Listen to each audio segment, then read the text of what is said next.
Breaking news on the JFK assassination cover-up, and I know it's weird that you could have breaking news 60 years after the fact, but a lot is coming out this year, I think maybe because it's 60 years after the fact.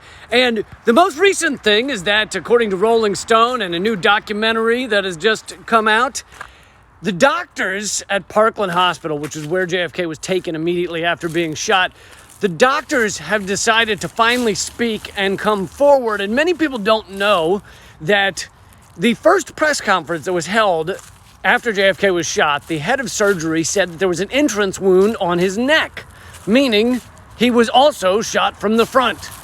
But of course, that upends the entire government story of a lone shooter or him being shot from the back, or only the back.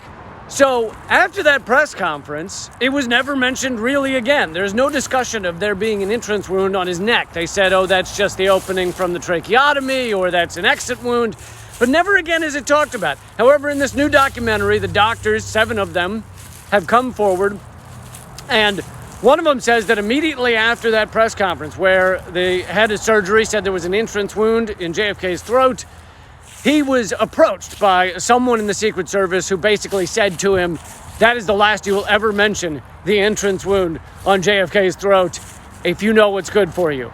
And of course, it was never mentioned again. It was never discussed until now, at least by those doctors. Others have discussed it. But this really does 2 things. One, it proves that, yes, JFK was also shot from the front, which completely ruins the whole Oswald acted alone idea. But if you wanted to believe, okay, well, Oswald had a friend, and it was just him and that friend, and they shot from 2 sides, and end of story, which is maybe what the government would want you to believe, then that doesn't explain why the Secret Service or someone from the government would approach the doctors and say, stop speaking about an entrance wound on the throat, never speak about it again.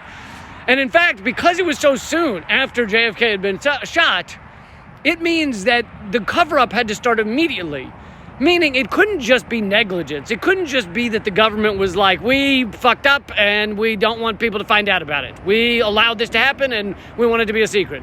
It means that they had to know from the beginning that this needed to be covered up, that there could be no shooters from the front. And that unravels everything. All you need to know is those couple of facts, and you know that the government was somehow involved in this. Of course, if you want all the truth, it is out there. You just got to read the right books. But we're seeing more and more of these eyewitnesses coming forward 60 years after our government executed JFK.